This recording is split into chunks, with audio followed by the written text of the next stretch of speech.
La Secretaría de la Defensa Nacional informa los avances en la construcción del Aeropuerto Internacional Felipe Ángeles al 17 de enero de 2022. En la pista norte y central plataforma y rodajes, en las calles de rodaje y plataformas, se realizan los trabajos de tendido de concreto de alta resistencia, así como la instalación de cableado, bases y luminarias para los sistemas de luces y colocación de rollos de pasto.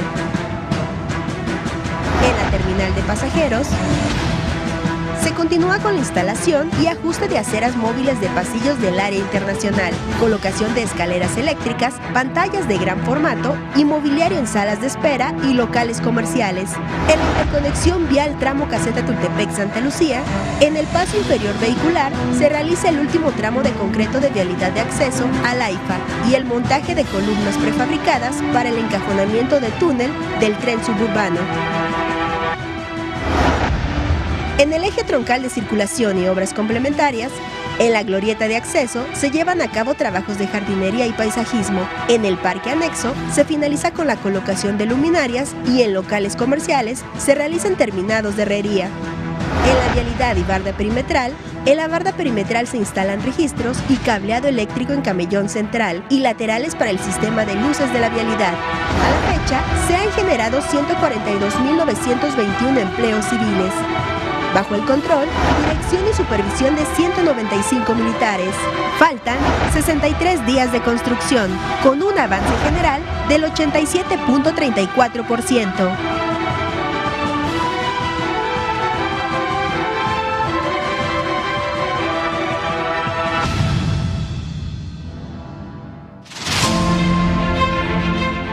Es sábado 15 de enero y estamos en el área administrativa de la refinería. Ya casi se concluye. También informarles que siguen llegando equipos.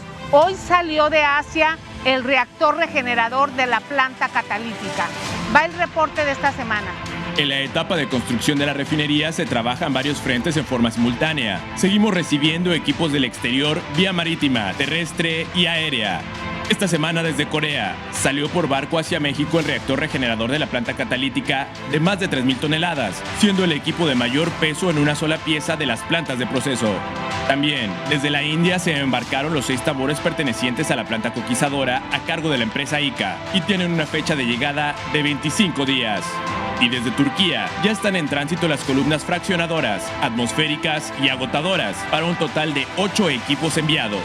Toda la logística de traslado es realizada y administrada directamente por Pemex en conjunto con la compañía Mamut, logrando con ello ahorros en tiempo y en recursos económicos.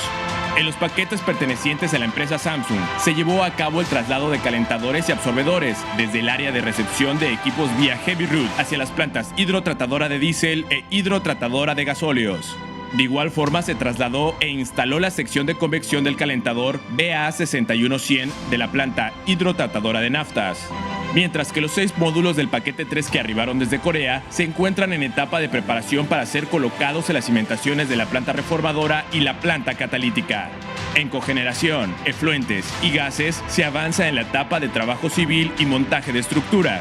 En el área de almacenamiento se ejecutan trabajos de pintura, rotulado e integración de los 90 tanques y esferas. Se trabaja en la estructura interior del cuarto de control, del edificio contra incendios y en el de telecomunicaciones. En el laboratorio se trabaja en la aplicación de protección anticorrosiva en las estructuras y la instalación de cristales. Se intensificó el traslado de plantas de ornato desde el vivero hacia la refinería para colocarse en las áreas verdes. Tren Maya, reporte de avances, 17 de enero del 2022. En el tramo 1, en Balancán, Tabasco, realizamos actividades para la construcción de obra de drenaje transversal, cuya función es conducir el agua a zonas seguras donde no afecte la estabilidad de la obra. En San Agustín, Chiapas, realizamos el colado de pilas para la construcción de pasos superiores ferroviarios. Estos permitirán que la gente se pueda trasladar de un lado a otro de la vía. Así el tren no interrumpirá la conectividad entre comunidades. En Balancán, Tabasco, continuamos los trabajos de salvamento arqueológico de la mano de los expertos del INAH. Destaca la exploración de 2 conjuntos arquitectónicos con edificios de mampostería y esquinas redondeadas. Tentativamente, por el material observado, consideramos que ambos podrían datar al menos del periodo preclásico tardío.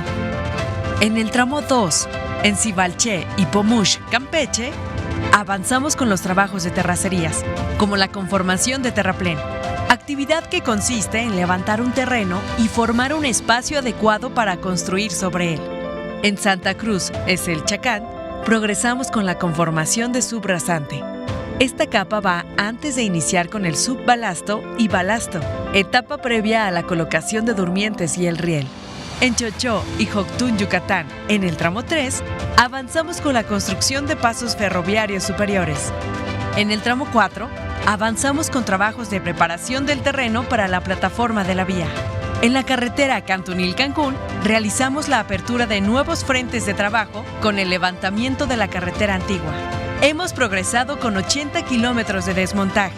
Los empleos generados por el proyecto del Tren Maya en el sureste de México suman 90,475. El Tren Maya avanza.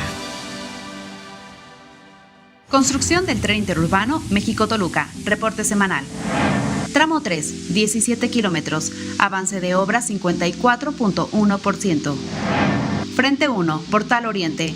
Se realizó el montaje de la penúltima trave prefabricada de concreto en el viaducto 1. Estos elementos son transportados desde la planta de fabricación en Texcoco. El tiempo aproximado de estas maniobras de montaje es de 2 horas, utilizando 2 grúas de 300 toneladas. Estas traves serán el enlace del Portal Oriente del Bitúnel con la celosía metálica 1. PIB La Venta.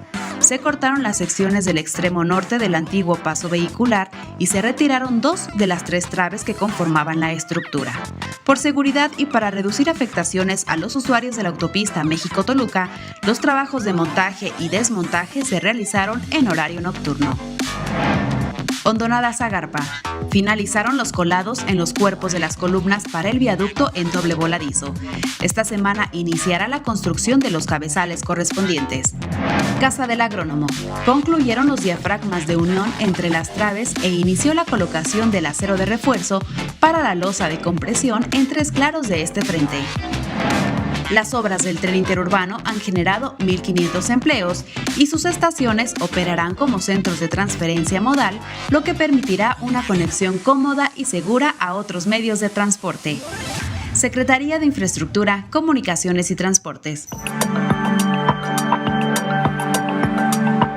El programa Istmo busca involucrar a las y los habitantes del Istmo de Tehuantepec en el crecimiento social y económico de la región a partir de una política pública innovadora, democrática y solidaria.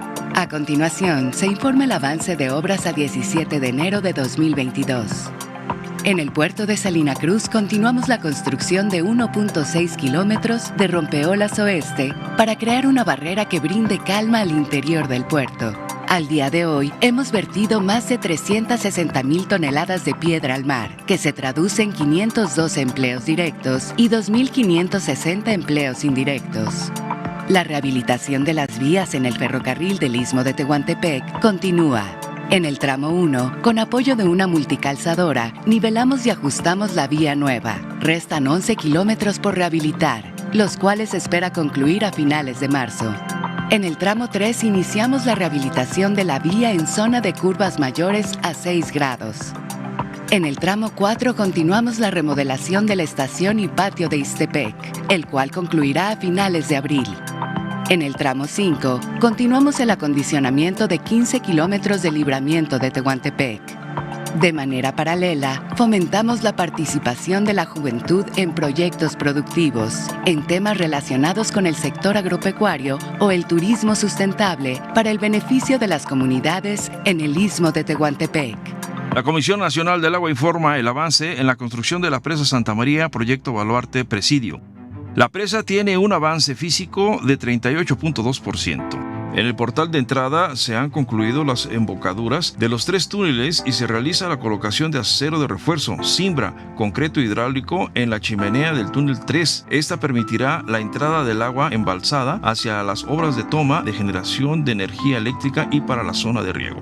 Se realizaron pruebas en seco en las embocaduras de los túneles 1 y 3, colocando los módulos de los obturadores 4.5 metros y 2.25 metros de altura, lo cual permitirá que su instalación final y deslice en los marcos metálicos se realice según lo previsto.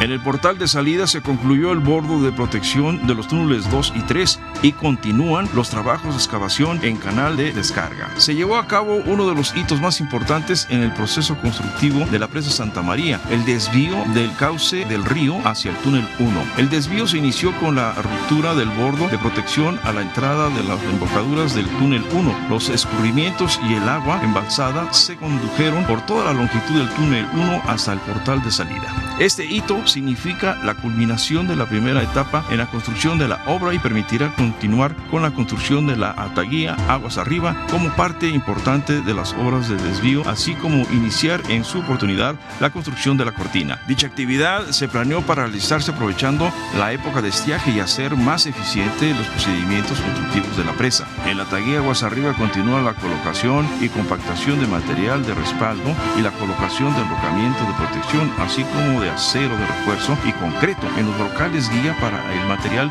geocompuesto en ambas márgenes del río.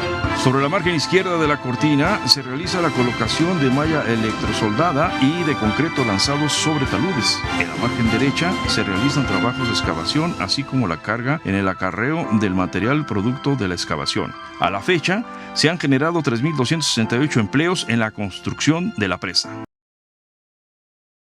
Y en este mismo sentido, si nos puede comentar, se hablaba del tema de que se podría finalmente este 20 de mes acudir el director de Pemex a Deer Park a firmar ya el contrato de la compra, adquisición de esta refinería de Shell. ¿Se nos puede hablar de esos temas por principio de cuenta, señor presidente?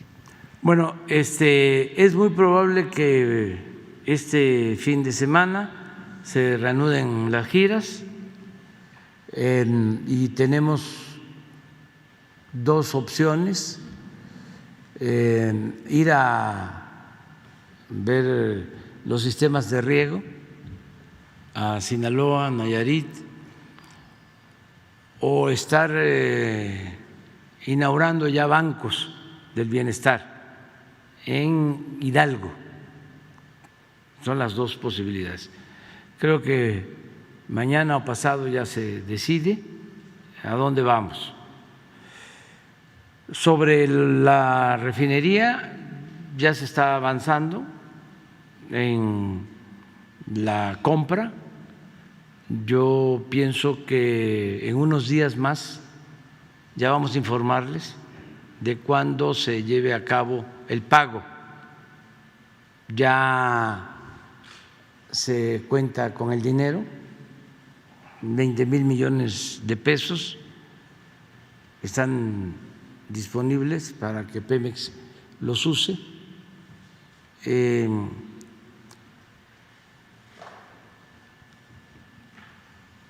Tienen que ver cuánto es lo que van a utilizar de ese recurso, pero ya me informaron de que Hacienda puso a disposición de Pemex el dinero, en especial Manobras, ya transfirió los recursos a Pemex para ya cerrar la operación en unos días más. ¿Quién acudiría a esta firma, señor presidente? El director de Pemex, él es el que está llevando a cabo la negociación, y si se necesita alguien de Hacienda, pero básicamente es el director de Pemex.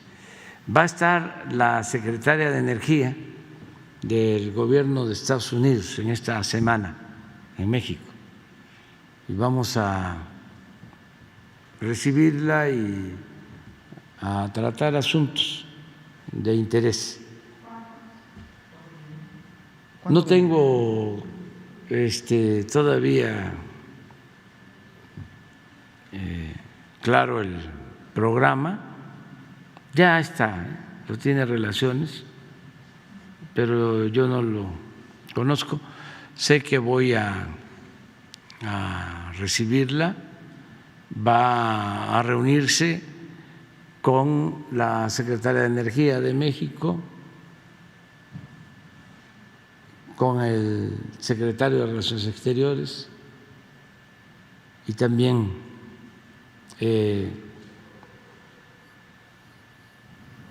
la vamos a recibir aquí en Palacio. Agradecerles porque ellos permitieron el que compráramos a Shell la refinería.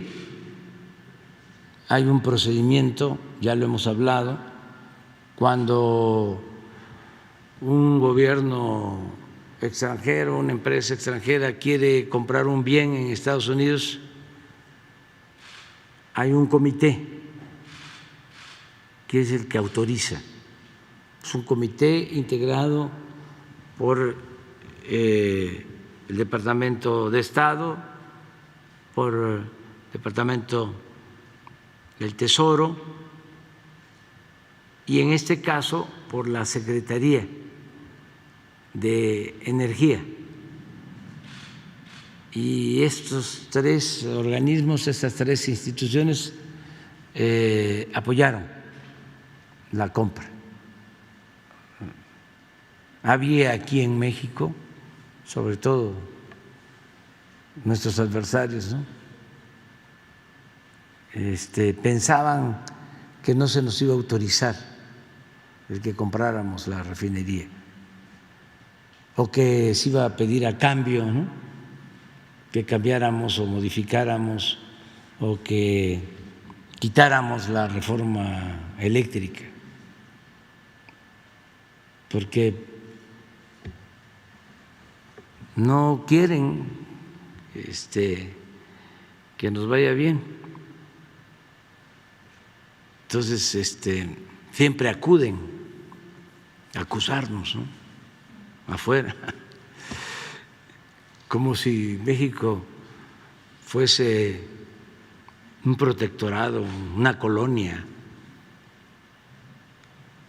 porque ellos sí tienen esa concepción de vasallos. Los potentados, la élite, que era la que siempre decidía quién iba a gobernar México, para que se pusiese al servicio de ellos, de los que se sentían dueños del país. Esto ya cambió, a mí me eligió el pueblo y por eso mi único amo es el pueblo de México. Entonces, sí vamos a llevar a cabo ya en estos días el pago para la refinería, que es un hecho histórico porque es recuperar un bien, como ahora en el caso de Banamex, que ojalá y se mexicanice, que era un banco de México que surgió allá por 1884, a ver si lo confirmamos, durante el Porfiriato. Y es un caso parecido al de Mexicana de Aviación, eran como empresas, ¿no?,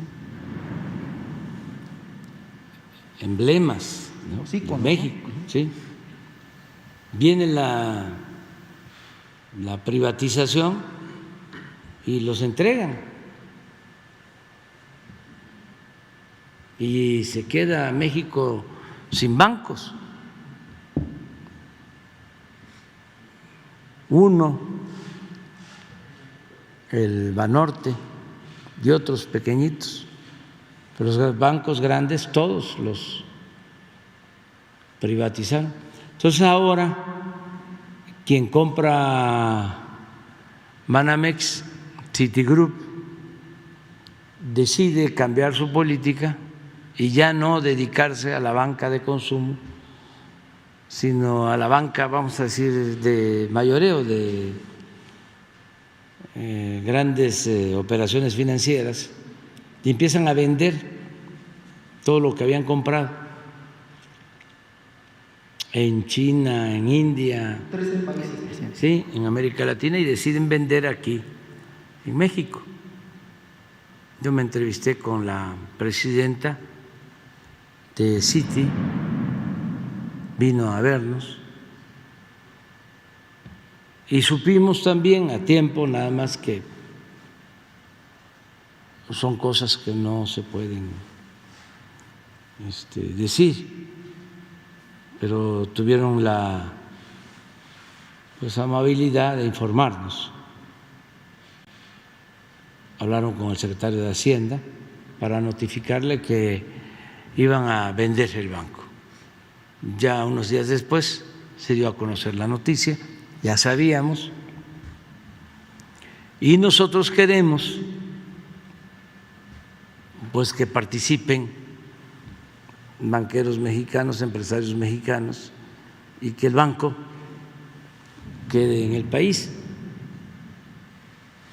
Ahora, ¿qué ventajas se tienen a diferencia de antes? Esto es muy importante que la gente lo sepa. Cuando vendieron Banamex,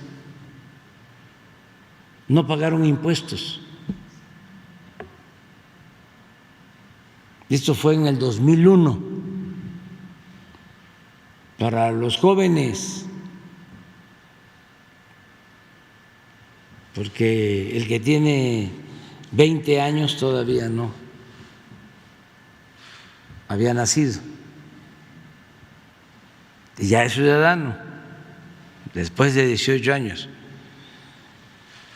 Entonces, esa es una historia,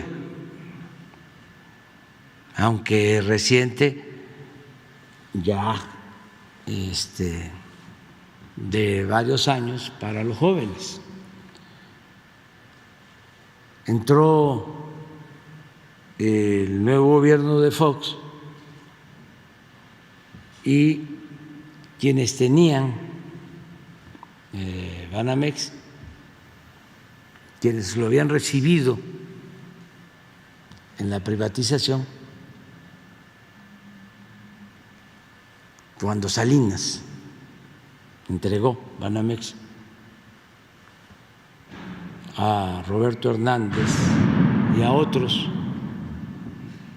banqueros o dueños de casas de bolsa,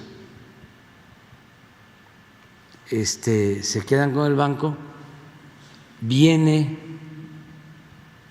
la crisis de finales del gobierno de Salinas, de principios del gobierno de Zedillo, y se decide rescatar a los bancos con el FOBAPROA. Entonces todos estos bancos son rescatados, los limpian, los rescatan con dinero público. En ese entonces se convirtieron las deudas privadas, estas deudas de bancos, de grandes empresas, en deuda pública. Se emitieron bonos de la tesorería y esa deuda llegó en ese entonces a $1 billón y por esa deuda desde entonces se paga intereses.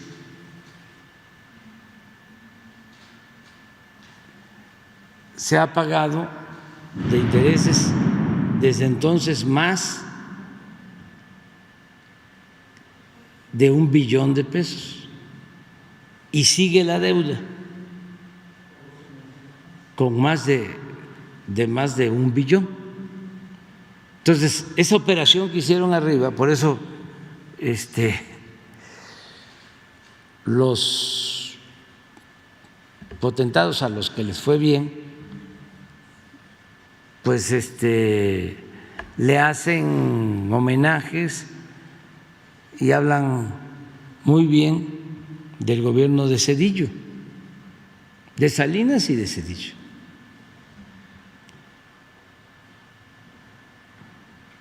¿Los consideran buenos gobiernos? Pues sí, porque a ellos les fue muy bien. Entonces, después de que se rescata, venden los bancos y venden este banco.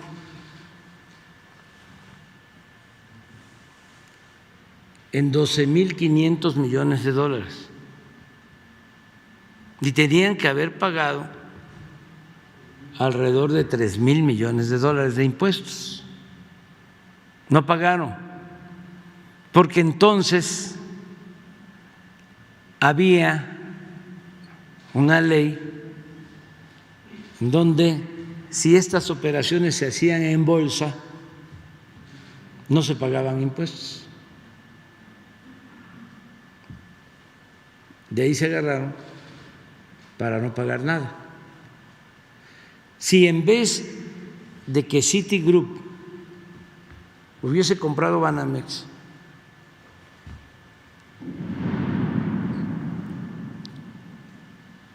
y Banamex hubiese comprado a Citigroup en Estados Unidos, tenía que haber pagado los $3,000 millones. Aquí es importante decirlo, o sea, no es anclarnos en el pasado, pero si no aprendemos del pasado, pues no nos va a ir bien, ni en el presente ni en el futuro. ¿Quién era secretario de Hacienda cuando se iba a cabo esa operación? Francisco Gil Díaz, que había trabajado con el dueño principal de Banamex, Roberto Hernández. Primero había estado de subsecretario de Hacienda con Salinas y luego trabajó con Roberto Hernández. Y luego Roberto Hernández se lo recomienda a Fox y Fox lo nombra secretario de Hacienda. Y cuando se lleva a cabo esta operación, él era el secretario de Hacienda. Cubren las formas también diciendo de que no podía participar él en el proceso de compra-venta por cuestiones de intereses, pero al final el resultado es que no pagaron los impuestos. Y siempre alegan de que fue legal. Y yo digo, sí, fue legal, pero inmoral. ¿Cómo no pagar impuestos?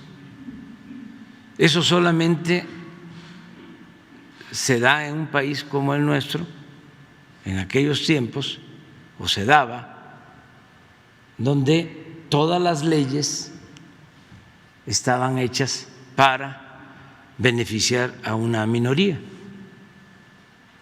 Porque durante todo el periodo neoliberal reformaron la Constitución y las leyes con ese propósito de proteger a las élites y legalizar la corrupción, el robo, el saqueo.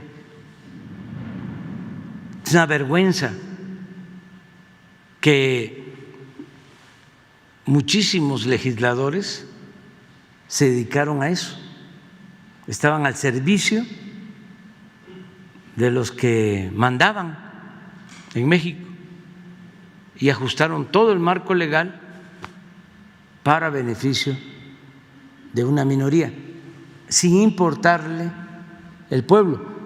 Es más, en contra del pueblo, en contra de la economía popular, porque esto del FOBAPROA pues significa quitarle beneficios al pueblo, es tener menos dinero para la educación pública, menos dinero para la salud, menos dinero para el desarrollo. Esa es la diferencia que hay ahora. Entonces, si se vende, como va a suceder, Banamex, nosotros vamos a cobrar los impuestos, depende de la cantidad en que se venda, se está hablando de 30,000, 40,000 millones de dólares, a lo mejor es mucho, quién sabe, va a haber una licitación y lo que queremos, además de que vamos a cobrar los impuestos y esto va a ingresar a la hacienda pública y va a ayudar al desarrollo del país, además de eso, lo que queremos es que se mexicanice el banco. Ya dije, no somos chauvinistas, no estamos en contra de extranjeros, pero sí se obtienen ventajas si el banco está en manos de mexicanos, porque las utilidades, por lo general, de los bancos extranjeros se van de México,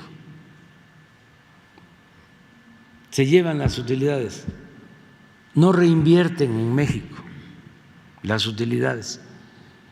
Y siendo empresarios mexicanos, hombres de negocio de México, pues sí hay un poco más de garantía de que se reinviertan esas utilidades, que no son pocas las utilidades, es muchísimo, porque la banca en México tiene utilidades por intermediación, por costos de intermediación, que no se dan en otros países. Nosotros hemos respetado eso, no hemos cambiado ese marco legal, pero sí son bastantes las utilidades.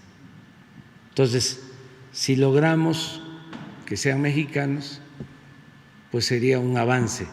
Y luego está el patrimonio cultural que tiene ese banco, que tenemos también que cuidar, que no salga del país, que se quede en México. Estamos hablando de edificios, estamos hablando de colecciones de arte, pues de los mejores artistas, pintores de México y también del mundo. Entonces es una colección extraordinaria de arte y de cultura que tiene la Fundación Banamex. El caso del patrimonio cultural, vamos a estar pendientes, buscando que quede en nuestro país, que eso no puede salir del país. Vamos a ver los aspectos legales, pero también no queremos dificultar mucho la venta, poner nosotros muchos obstáculos, porque debe de llevarse a cabo esta operación y demostrarse que en México hay un auténtico Estado de Derecho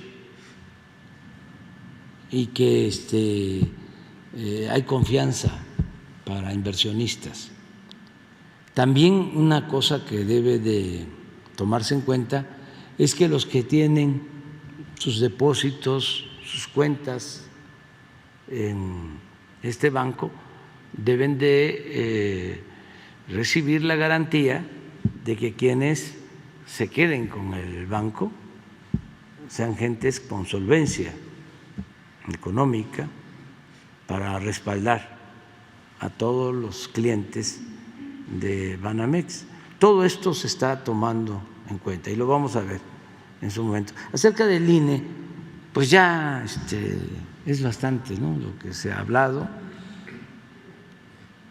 Ya pues todos sabemos que si se hace un esfuerzo de parte de los consejeros del INE, se puede llevar a cabo la consulta, que es muy importante, la consulta para la revocación del mandato, porque es un método democrático que debemos de ir estableciendo hasta que se convierta en un hábito para que se acote el poder presidencial, que nadie se sienta absoluto, que si un presidente actúa bien, que pueda continuar, y si actúa mal, que se le pueda quitar. Y esto por la vía democrática, por la vía pacífica. Entonces, es algo bueno, es algo ejemplar, tiene que ver con la democracia participativa, con el hecho de que sea la gente la que decida siempre, que el pueblo no sea ignorado, que el pueblo tenga siempre las riendas del poder en sus manos y que poco a poco vaya cambiando esa mentalidad que ha predominado por mucho tiempo de que la política se hace en las élites o tiene que ver con los de arriba, que el pueblo es un ciudadano imaginario, que pues nada más se les convoca cuando hay elecciones para cumplir el expediente. No, en una auténtica democracia el pueblo manda, el pueblo decide, el poder lo tiene el pueblo. Por eso no me canso de repetir lo que significa la palabra democracia. Demos, pueblo, kratos, poder, es poder del pueblo, no de los intelectuales, no de los políticos, no de los periodistas, de los expertos, de los potentados. Es el poder de todos, de la gente más humilde hasta del más acaudalado. Entonces es un buen ejercicio y ya está demostrado de que sí tienen recursos para llevar a cabo esta consulta. ¿Por qué no muestras cuánto nos cuestan a nosotros las elecciones? Sí, es que tienen recursos.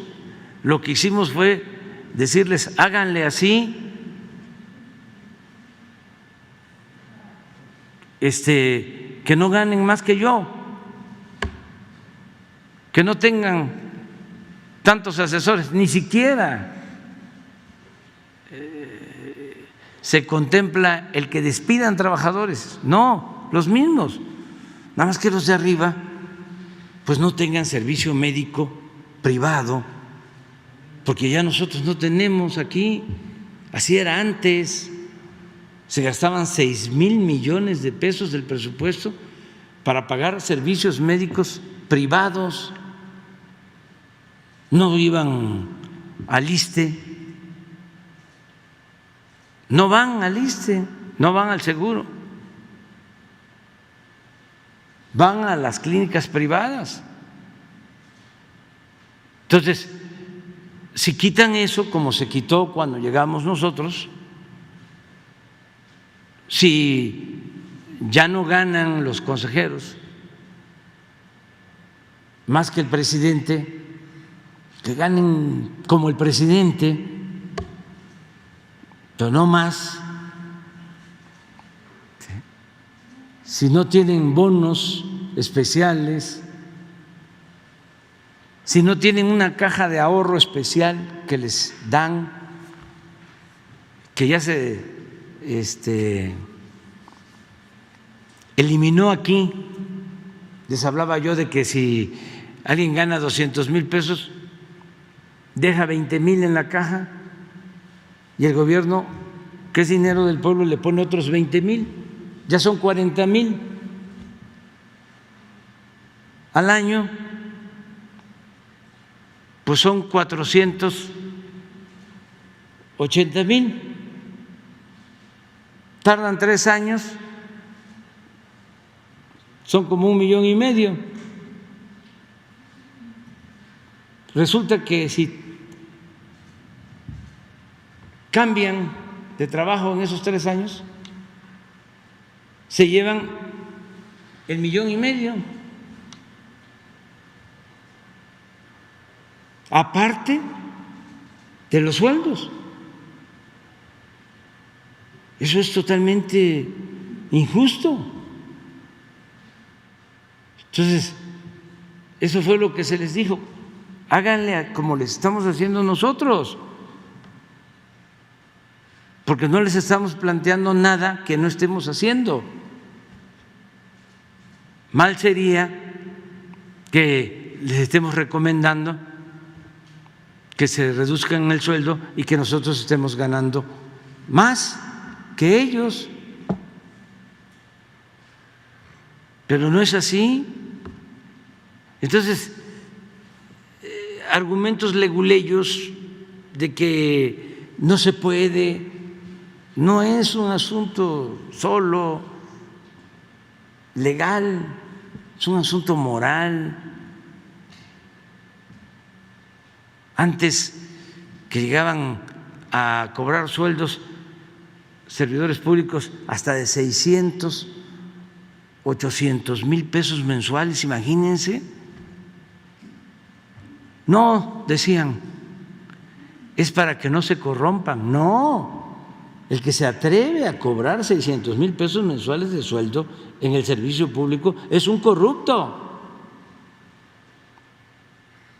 En un país con tanta pobreza, ¿qué servidor público puede ser? Ese es un ambicioso, vulgar. Que en la iniciativa privada cobran más. No es cierto. Eso lo usaron durante mucho tiempo. Muchos trabajadores de la iniciativa privada les pagan muy poco. Los que trabajan en los bancos, que trabajan en las empresas, a lo mejor los de mero arriba, pero por lo general les pagan muy mal. Bueno, el ejemplo son ustedes. Les pagan bien a 1, a 2, a 3, a los famosos. Ahí en Radio Fórmula,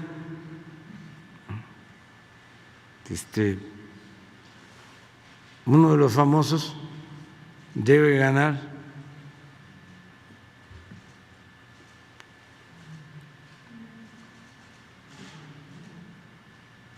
como 40 veces más que un reportero o una reportera. Pero es uno. La mayoría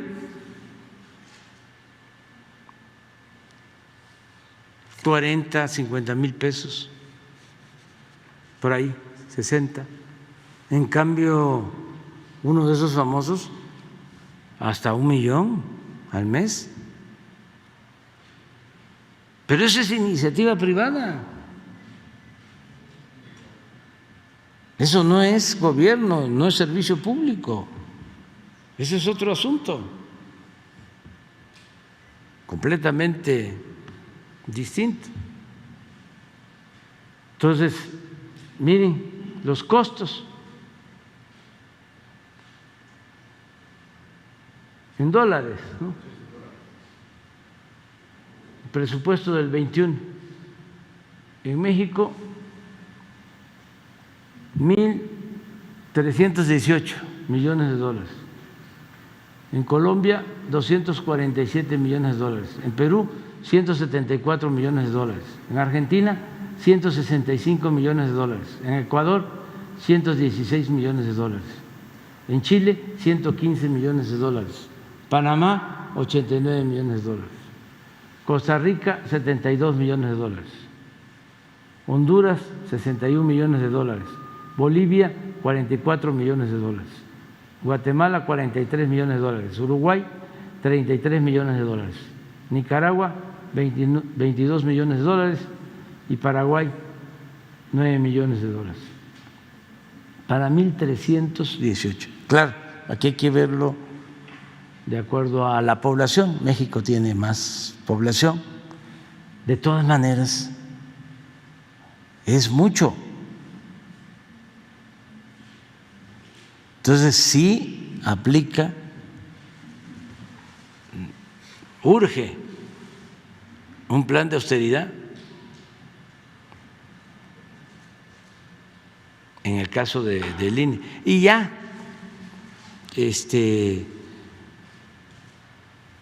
resolver esto de la mejor forma posible, porque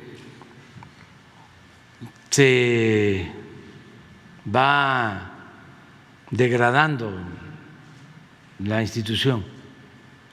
O sea, aparecen como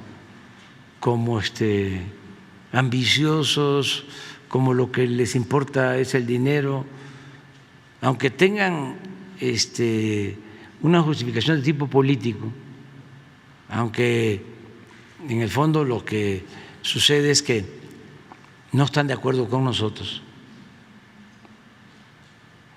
pertenecen al bloque conservador, pero se ponen a pelear por dinero y ya termina no siendo una diferencia de tipo ideológico o político, sino una diferencia por dinero, y se ven muy mal. No es correcto. Hay que cuidar pues la institución. Sí, el prestigio de la institución, porque no tienen razón, no hay argumentos.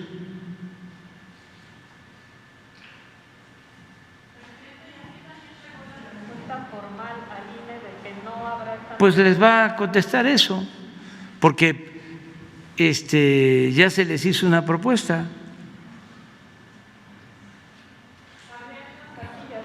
Es que no se puede destinar dinero del presupuesto, según la Hacienda, que ya está autorizado con otros propósitos, otros fines. Entonces, ellos tienen que cumplir con la Constitución y hacer la elección, hacer la consulta. Las tienen que hacer como lo establece la Constitución, con todas las casillas. ¿También no aceptaría usted un tercio? No, si no es un asunto conmigo, no es conmigo, es con la ley. O sea, no es un asunto, es con la ley. Muy bien.